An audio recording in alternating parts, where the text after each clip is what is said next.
Hey, Chef. Welcome back to the show. Got a special treat. A month or so ago, had the opportunity to spend some time with my friend Kristen Marvin, leadership coach and podcaster. And since we were both coming out with books, we decided it might be fun to be on each other's show and wanted you to have the benefit of listening to both sides of the conversation. So this is the No Hesitations Leadership Podcast with Kristen Marvin.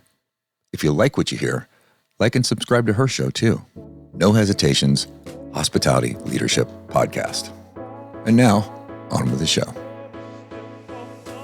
Today's episode is featuring my good friend Adam Lamb. We are going to talk about his new book, The Successful Chef: Time Strategies That Actually Work.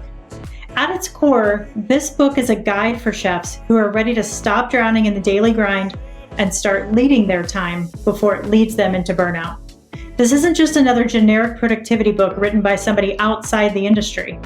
It's a field-tested, emotionally grounded, and brutally honest guide written by a chef for chefs.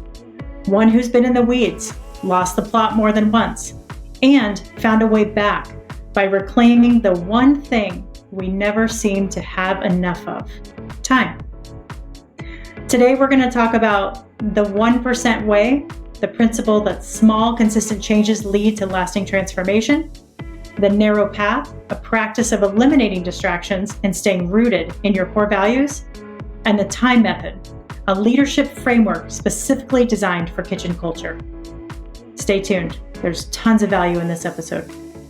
Welcome to the Restaurant Leadership Podcast, the show where restaurant leaders learn tools, tactics, and habits from the world's greatest operators. I'm your host, Kristen Marvin, with Solutions by Kristen. I've spent the last 2 decades in the restaurant industry and now partner with restaurant owners to develop their leaders and scale their businesses through powerful one-on-one coaching, group coaching, and leadership workshops. This show is complete with episodes around coaching, leadership development, and interviews with powerful industry leaders. You can now engage with me on the show and share topics you'd like to hear about, leadership lessons you want to learn, and any feedback you have. Simply click the link at the top of the show notes and I will give you a shout out on a future episode. Thanks so much for listening, and I look forward to connecting. All right, Adam, I warned you before we jumped on the call, I'm a little spicy today. And so I'm going to challenge you on some things. It's not a personal thing. We're friends. We've done this before. Absolutely. So thank you so much for your time. As always, appreciate this. By the way, as a chef, I appreciate the spice. Thank you. Can't be too much for me. Well played. So Thank you. Time strategies that actually work. Yep. Why this topic? Why right now? Interestingly enough, as my businesses started to grow, I became more and more interested in like what's really going on. Like, what are the top 10 biggest problems that chefs are having in 2025? So it was the first time I'd ever done deep research with ChatGPT. And it's weird because typically, or historically, I would say, not a lot is written about, the culinary industry and the problems that they're having. It's kind of a gray area. But I think because of the pandemic and some other influences that there have been more and more studies. So, it was 26 pages long. It was a really, really well done. And so once we got the top 10 problems, I said, what can I do or create that would support them? And so we together came up with this idea of and I don't want to say short form book, but it's what's considered a low content book. So there's not a whole lot of fluff. There's not a whole lot of story. It's like, let's be real about what the problem is. And these are things that I've come to find out in my career, and not only as a chef, but also as a coach, that have worked, and that have worked for me. Each one of the chapters also has, either a worksheet there's a central site where they can download those. So it is a work in progress. Like, this is about getting the work done. It's not about a whole lot of fluff. And the feedback that I've gotten has been very positive because of that. Like, they don't have time. Every time you try to talk to a chef, no, I'm sorry, don't have enough time. So the reason why time strategies that actually work had to be first is that if you can't lead your time, if you can't manage your time, if you can't be the master of your time, then nothing else is going to work. Adam, whose responsibility is it to manage time? Is it the owner operator? Is it the chef? Where do you put that responsibility? Ultimately, it's our responsibility. We have we have a very good understanding of the operation, and yet, just speaking for myself, I'll get up late. I won't make sure that I have time to go to the gym. Feel like shit later, and then I'm eating French fries and doing whatever I can to kind of balance myself out. So ultimately, what I've come to understand is that until I can lead myself, I really can't lead others. Yeah. When you talk about time strategies, are you talking about time management specifically? I mean, I guess we'd have to start somewhere. Yes. Yeah. I mean, there are aspects of it that need to be managed, but it's more proactive than that. Mm-hmm. So, a couple principles that underpin all these books, and by the way, as I said, there's 10 editions of these coming out over the next year or so, is the idea of the 1% way, which is a dedication to becoming 1% better than yesterday. Just reflecting on my own career in life, when I wanted to make changes, it was always a big brash. I'm going to do this and I'm going to do that. And, a week later, I'm falling on my face. And it took me a while to understand that, small, consistent steps over time yield big results. So how do we land that in our career and our lives such that we're more focused on that than any huge splash? And what I can tell you is that, give you a great example, I did 75 hard. So it's this exercise program and made famous. And you do the same 5 things every day for 75 days. You have to work out twice a day. One must be outside, 45 minutes. You have to drink a gallon of water. You have to be on some type of eating plan, doesn't matter.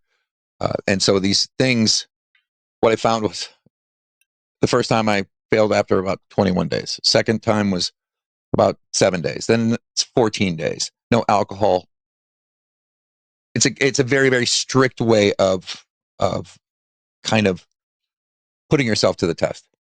And it wasn't until I understood that this was not something that I needed to get by or past to get to something else, but the juice was really in the moment, like really diving deep into what I was doing moment by moment by moment. And that's where the magic was. Yeah, I've done 75 hard a couple times. Sucks, right? It doesn't seem sustainable. I think the Mm, intention of it is absolutely to disrupt. So absolutely. it goes against everything that you just talked about with getting 1% better every single day, because trying to work out twice for 45 minutes, once in the morning, once in the afternoon, doing it outside True. is so difficult. And he lets you do whatever diet you want to do. The drastic change, the reading 10 pages, I can't remember what Yep. else is it, the gallon of water. It's so regimented, which I feel like is not real, is not natural life, especially in the restaurant business Sure. where every single day is different. We know that shift is going to begin at a certain time Hmm. every day, and we know that it's going to end at a certain time every day. And then Right. everything else in that is just completely up to chance, right? Right. Exactly. We know the So, doors are going to close at some point. 100%. How do you encourage people to maintain that focus of getting better by 1% every single day? How do they keep that top of mind in such a crazy industry like ours? Yeah, I know. I actually had to write a journal because that's what I ended up doing is like spending time writing these things out every day. Having a goal for 7 days and then it goes into a month and then it goes into a quarter. And I'm not really focused on, what that's going to look like after 90 days. I'm more focused on like, what's the next 7 days?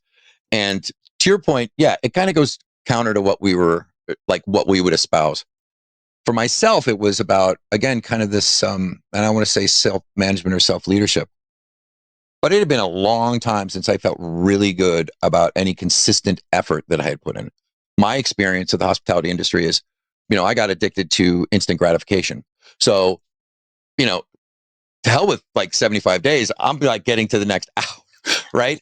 And that becomes a cycle of which like I couldn't hold myself accountable to anything. And I don't mean like getting my inventory done on time. I'm talking about for my own personal being, my own personal way of showing up to my family, showing up to the people who I love at work. And the one thing that that the originator says is that somewhere between day 60 and day 70, something happens. It's he doesn't say religious experience, but I had a complete out of body experience. It was about 8 o'clock at night, and I was running down the street, coming up to the rise next to the church, not too far away, and I felt so good that I started thinking about, like, when was the last time I felt this good? And it turned out it was 1986. Like, I remembered the moment when I decided that I could no longer be playful and funny and loose, that I had to be a hard ass, that I had to be the edge, that I had to be the apex predator in the punch bowl. And it was a heart-rending experience for me. But what had happened was is that I recovered so much of myself. And like he says, once that the confidence is bulletproof, that's not necessarily true. But I started to remember parts of myself and hold myself in a certain amount of respect, treating my life and my body in such a way that it deserved. And I did know that, for years and years and years, I threw my body around with great abandon. It was like the thing I could always count on until I couldn't anymore. Here's the thing. 80% of restaurants fail because they don't have the systems, not because they have bad food or service. If you're ready to stop being the bottleneck in your own business and start building something that can actually scale profitably, I want you to put Multi-Unit Mastery, my new book, directly in your hands for free. Go to irfbook.com right now and grab your copy. When you do, you're going to get access to some additional tools that are not available anywhere else. This is about building a legacy, not just another location.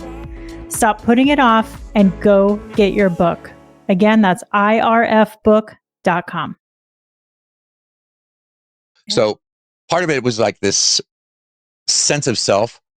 Also, I know one of the core things about your business is with mine is like really working with clients on their core values. Yeah.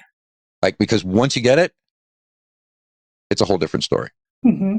And I think that was kind of part of it. And this idea of like, if I can draw a line in the sand and say, I am going to take small measurable steps towards this goal, and you achieve the goal, that shifts a lot for folks. It did for me. There's something about what's coming up for me right now around this instant gratification. When you work out, when you're doing a 75 hard, you work out, you're taking care of yourself, you finish a workout, you get this instant gratification. When you're plating a dish and you see it come to life and it's perfectly presented, and you hand it off to the food runner expo, there's instant gratification. From the front of house perspective, when we drop it on the table and then we see the guests' eyes light up, it's the best thing. And I have been chasing that, since I've become an entrepreneur. I had a moment this morning where I was just like, I'm going to do this big project. And so I have to be careful about those dopamine hits, right? Especially from an addiction perspective. And I wonder, because it is such a natural part of the industry, do you feel like there's a situation where instant gratification can be beneficial for leadership? Sure. I mean, anything within reason, measured. To your point about the dopamine, like I think that's something that not a whole lot of folks are actually focused on, because once you flood that brain case with so much dopamine, the brain will actually start to thin out the receptors because it's awash in too much. So when you come off the other side of that and there's less and less dopamine, there's less receptors out, and that's where the crash comes, and that's where start chasing the high again. I got to a point, Kristen, where people would come up to me and like, "Oh, chef," and I was completely stone-faced. Like, they could not understand what I did in such a way that would give me any idea that, like holding them in judgment because they were happy. Mm-hmm. The other part that really, like kind of the thing that I didn't count on, was being forced during 75 hard to create boundaries, to actually sit down with the people in my life and say, hey, I'm going to go on this journey. This is what it's going to take. Are you with me or not? And And what was so weird about that, Jennifer my wife is a transformational coach and speaker, and still, yeah, we still fuck up, still can't communicate, and so to be able to force into this, like, okay, here's my choice. I can ask for what I want, even though I might think that the answer is no, but it's not the answer that I'm really looking for. I'm looking for that sense of self in which I can actually speak my truth in that space, and regardless of how it's taken, with Mhm. respect, of course. So there are all kinds of unintended consequence or benefits to that experience that I carry forward now. And as part of my coaching, it's like clarity, directness, and communication. To your point, designing alliances, like have that up front with no ambiguity is really, really powerful. And most people have no idea how to live that way Mhm. You because it's just talk, so much yeah, is on a slide. totally. So you talk about the narrow path, right? Mhm. And Mhm. again, going deeper into boundaries here. So talk a little bit about what you mean by the narrow path in this book. Mhm. Yeah, it's I mean, they've called it a bunch of stuff. Monk mode is another way of saying it, but it's a process of looking at what you want to accomplish. Okay, I'm going to go on this journey of discovery or mastery around a particular thing. I can choose to have my attention broken up by notifications, by red and yellow fast food signs. The world is built to put us to sleep. And when I was in the process and I was watching a football game on TV, and I was like, oh boy, there's just like the difference between conscious and unconscious is a very slim thing. But, you know, it's nice to just kind of sit back and relax and not care or worry for whatever reason. And I'm not saying that worry is a thing. However, I had a conversation with my wife just recently about this idea about t- owning and stepping into more of my king energy, Mhm. right? Does she need to tell me to take out the garbage? All these little things. And because I was sick and I had back surgery, she took care of me for a long time, and she stepped right into leadership because I wasn't there to do that. And as a matter of fact, last weekend I had to tell her, okay, thank you. I'm so grateful, but I'm back now. So get the hell out of the garage because I got to clean the whole thing. Just reorganize it because everybody's piling stuff around.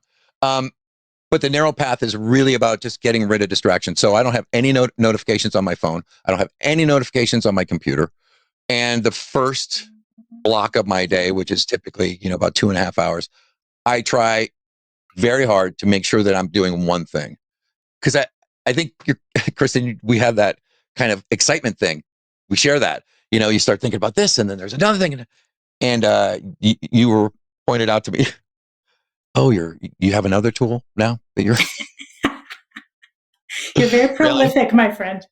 right. Well, and chasing this shiny object. I mean, Yeah. again, it's kind of that conditioning of always trying to keep the highest amount of dopamine in the brain as possible because it feels good.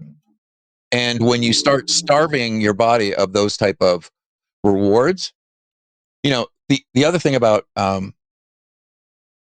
instant gratification is that we forget that uh, gratification delayed is a superpower. There are people who, have to wait 5 years for their building. An architect has, there's no joy. I mean, I shouldn't say no joy, but he waits a long time or she waits a long time for that building to finally come up.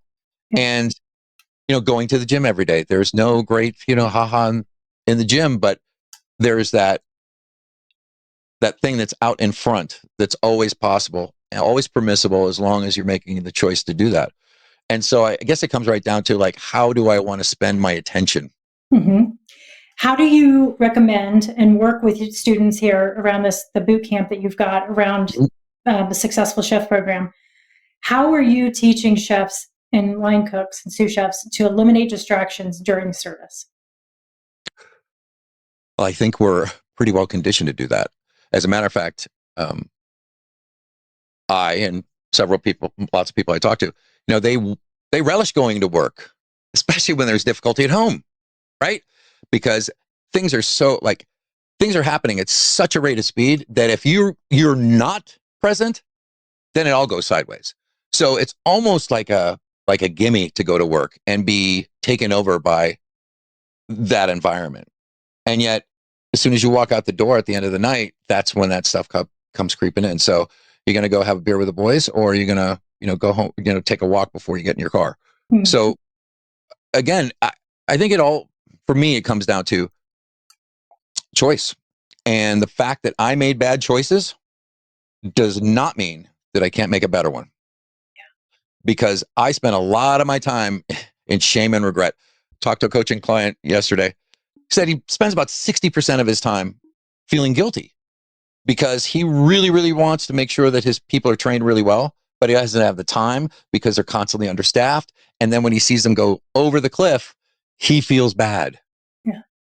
And so he's wondering, like, where's that boundary where I can feel like I did everything that I possibly could and I get to be okay with that? And they also get to be, conscious beings with choice and say, did you come in on time? Did you have your station set? So I think that that's a level of emotional balance that is tricky to attain, but is always worth the attempt. How do you help a client like that get out of that vicious cycle and really get to the root cause of what's going on with the turnover? Sure. Well, one of the first, after listening for a long time and asking questions, I said, okay, so what would it look like if you actually planned it? He's like, what are you talking about? Like, well, you're in season, when business is and when business isn't. So what if you took one person and decided on Wednesday, I'm going to spend 20 minutes with this person? Now, that's not as much as you'd like to do, but everybody else starts seeing it and appreciating the fact that you're taking time out of your day to spend with them. And right now they're in a slippery slope because there's been some stuff where people have been kind of checked out, and he really cares a lot. And so I encouraged him to schedule that shit. Like, if it's important, it goes in a planner. Like, I don't care. I constantly putting things in my calendar so I don't forget, but secondly, so I don't overcommit, because I have a bad habit of, wanting to please people. So I'll overcommit to certain things. And then I look at my calendar. I'm like, can I do this today? Yeah. I had a conversation yesterday. I think this is it's such a big problem. It's so systemic. It's always been there. I think, and I don't know if you see this, but more and more people in the industry are starting to reach out and ask for help now. Yeah. There's so much more comfortability around having conversations like this, which is absolutely extraordinary. It's such a great conversation. And even in the moment, as we're talking, I wasn't really doing a whole lot of coaching. It's our first session. I'm just trying to get a grounding of where he's at. And he's self-correcting in the moment as he's saying things, catching himself. I first had to encourage him to use I statements. Right? Mm-hmm. So I was like, I would encourage you to because this is the first step into those 3 pillars of relationship. The relationship with yourself is like just owning it and not kicking yourself in the ass, because shame and regret, it's just a great excuse to not do what you want to do. So either we're going to recreate the past, or, be scared that we're going to do that, or we're just going to say, okay, I made the wrong choice. Now what? Yeah. So part of it is, I think, being willing to have some grace and tenderness with yourself. I see this time management issue coming up a lot with younger people coming up in the industry. And I think, and I've had this conversation a couple times in the last couple weeks, I think I'm coaching a couple regional managers that are coming up in the ranks, and they're regionals for the first time. And the owner of the restaurant groups that they work for has said to me, Kristen, I don't know how to do this. I don't know how to be a regional. So I need somebody that's been in their shoes to work with them, please, and give them the structure and the accountability that they need to start off in a really positive, successful way, so that there's longevity here, there's sustainability here, right? And what I keep hearing from them is, I can't figure out how to get everything done. And I think when we're promoting people internally in the industry, we are doing a really good job of sitting down with a piece of paper or having a conversation with someone saying, here's the logistics of everything that you need to get done. But we are not training them and showing them how to do it, or being honest about the pressures of the job and how difficult it is to manage people. and how to have conversations and how to hold people accountable. I couldn't And agree with more. I had a client yesterday say, I can't, he's a brand new GM. He said, I can't figure out how to get everything done on my list. And I said, tell me what you're doing and when are your shoulder times? And he said, what does that mean? And I said, okay, great. This is fun. These are the Yeah, exactly. fundamentals It's like, that these people need, right? I was like, well, your yeah, shoulder times are your slower times. And that's the best time to get stuff done. Appoint somebody to be in charge, be the lead, be the eyes. That's the person you're developing to be on your leadership bench. And take time 30 minutes before your shift, 30 minutes after your shift to go get your stuff done so that you go home and you know that it's all taken care of and you don't have to stress and worry about it. The back part of that conversation is, what does real delegation look like? Mm. Right? I have been held accountable for every little thing that happens as the chef. Like it's fucked up. Like, yeah, okay. Yeah, it's me, my fault. That I didn't train somebody or whatever. And part of that's dismissive, but it's absolutely correct. And yet true delegation is allowing some folks some space to wobble a little bit. Mm-hmm. Right? So they get a sense of their own power that they can pull themselves out. And I love what you did with that, Kristen, because, that's a whole shoulder idea. As a chef early in my career, I had to understand where those shoulder seasons were, because you come out of season and you blast right through it and you blow the budget.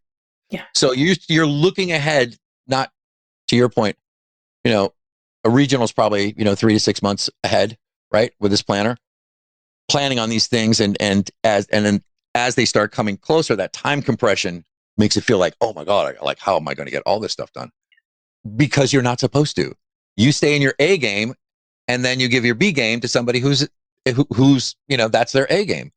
And as entrepreneurs or solopreneurs, we don't have the luxury of that. There's only one person, and so we end up gaining. Like, I can't tell you how much I've learned, even about editing PDFs. Like, when was I ever going to? Last week I was coding an app. Like, are you kidding me? But to that point, because the time thing is so important, the next book that had to come after that is communication. Yeah. So there's another book coming out the end of the month about communication strategies that actually work, because I couldn't think of a single time in my life when things went sideways that it didn't have its root somehow in communication, poor communication, no communication. And so I think that idea, Kristen, you put on, like, again, being very clear about the outcome. This is the project. This is what a good outcome looks like. This is what a bad outcome looks like, so that they have an understanding of, like, where the lines in the sand are drawn. Because I have a sneaking suspicion, or I've seen in most of my career, that once you give people some boundaries and they know how to win, they'll go all for it. But if they don't, if people keep moving the goalposts on them, they're like, nope. Yeah. Man. I was having this conversation last week with another GM and talking about how to create checklists for them and keep their time really focused and structured, so that when distractions do come up or they're exhausted at the end of the shift, they have something to keep them focused at the end of the day, so they can still get their stuff done and be really, really efficient. And I said, okay, we're going to create this system for you. And then I want you to look at your chef and see if that system's in place. And I started asking questions. And this is going back to the earlier question I asked you about time management. Whose responsibility is it? Because I think it's a shared responsibility. I don't think that restaurant owners, in some cases, are doing a good enough job. I think they're empowering their leaders too much. And I don't think that they are protecting them. And what I mean by that is this example. I asked this GM, I said, okay, talk to me about your chef. When chef goes on vacation or chef gets sick, who's placing the orders and doing the inventory and writing the schedule? And they said, well, chef just takes it with them. That's so fucked up. I'm sorry. I'm sorry. I know you're laughing, but, like, it's so fucked up. And I'm so sick and tired of that, because to say that out loud and just have that be acceptable behavior. Like, be okay, right? Like, that's the expectation. It's just the way we've always done it. That's bullshit. And I don't think that restaurant owner actually knows what's going on. So on the complete other side of that spectrum was a conversation I had where chef left, sous chef's there, owner steps in, works very, very diligent, puts his apron on every day, does the orders, does the schedules, and then he promotes the sous chef to a chef. I says, okay, schedule's yours now. Like, what? Like, what do you mean? Going to the store every morning, because you forgot to put avocado. Like, so it get kind of like the way you were. I'm like, okay, so what are your systems? What's going on? Send me the sheets. I want to see, Yeah. because it's like so, to me, it's so much fun because I'm not living it from moment to moment. But when someone's like ready to check out because they haven't been supported, like, so there's that one line of like just expecting that you chef will handle it. Yeah, no problem. And again, it's a shared responsibility, but I'll bet any amount of money chef ain't saying anything about it. Just going along. Hey, listen, I talked like I understand that in some countries it's illegal now to call an employee when he's off. It is like I think it's Germany or in a couple other countries. If your employee is off, you cannot call him at Wow. home. And I'm not saying that we have to be that crazy, but appreciating the boundary between work and home is probably a powerful exercise for everybody because it's just bleeding all over like everywhere. And then it gets sloppy. And then uh, it's so hard to be able to judge whether or not someone's doing a good job that way. Yeah. Yeah. Right. So, So, yeah, so sad. talk about this time method that you've created for the book. Well, I don't necessarily know if it's a method, but there's all these little pieces that kind of blend together when they're applied in a certain way. So, boundaries, communication, um, like understanding. So, I am not a big advocate of work life balance. I think it's bullshit, but I am a big advocate for work life harmony. And that may look like looking at the year's calendar and sitting down with your wife and letting her know, okay, so this is shoulder season. And this is when we start have to hiring people. And that's when I have to be really, really present. Because without that communication, she's left her own devices to try to figure out what the hell's going on. Oh, he's just ignoring me. And I know that that's an extreme example, but it happens all the time. We got the work life over here and we got a personal life over here, and somehow they don't touch. Mhm. Um, so, it's all, again, it also kind of starts with core values and like, okay, so what is absolutely non negotiable for you? And from that point, let's work. So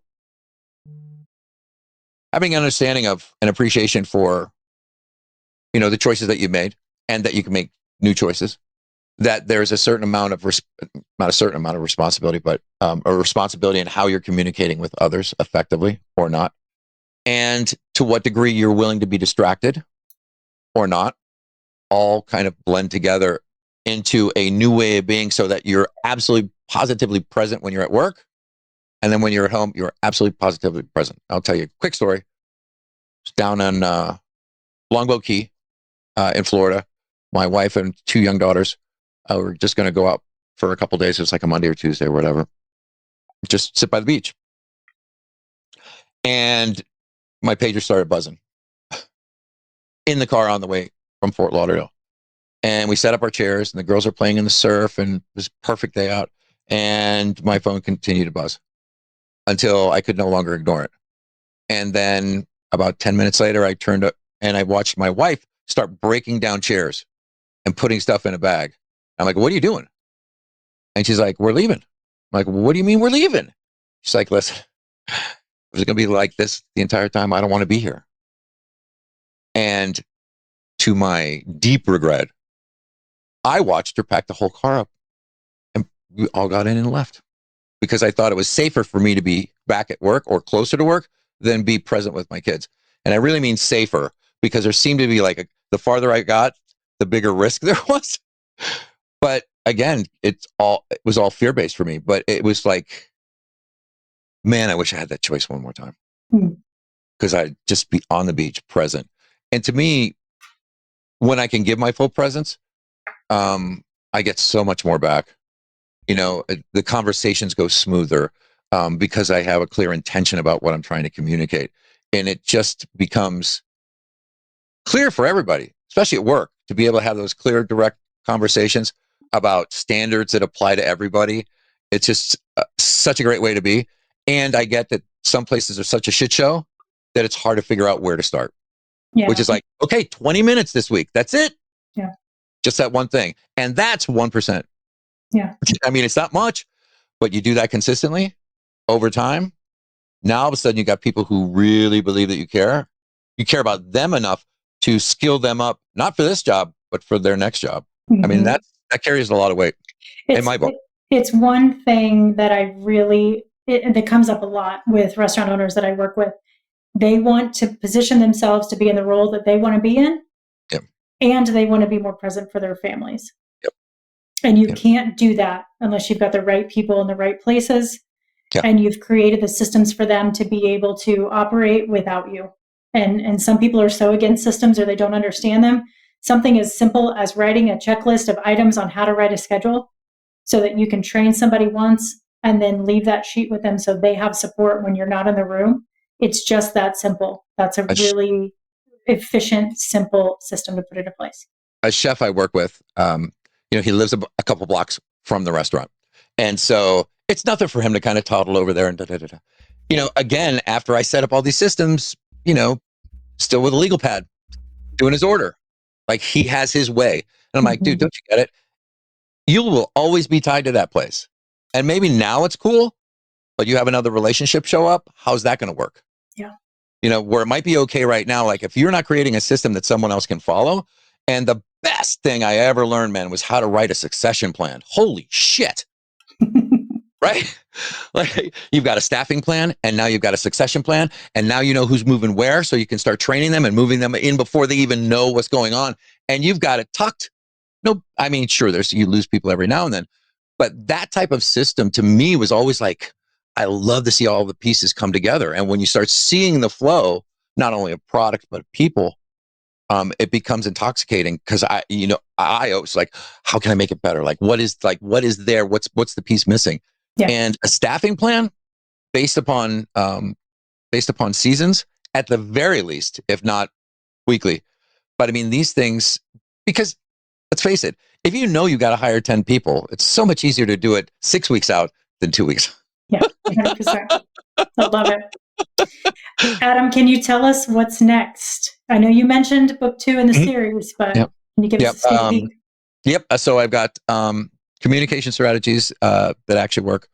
I've also got the 1% journal that's coming out. And I realize that without context, it seems like a silly thing. But it's got, so I have a master book that I'm still finishing that has basically all of this stuff tied up to it. And then broken out into these kind of action guides. The other thing that I'm really excited about is that I am finally building a tiered membership community for chefs and culinary professionals, so we can get the hell off Facebook and that toxic shit. But it's an opportunity for us to be together in a really powerful place, and they can self-select if they want to tier up or tier down. But because there's free courses and PDF, like all kinds of stuff in there, and the environment is set up so much like a Facebook feed. It's like scary, but I'm really excited about that because even during this boot camp, I recognize that connecting with somebody once a week is probably not enough, right? And so people drift. They don't feel like they're supported, even in a coaching environment.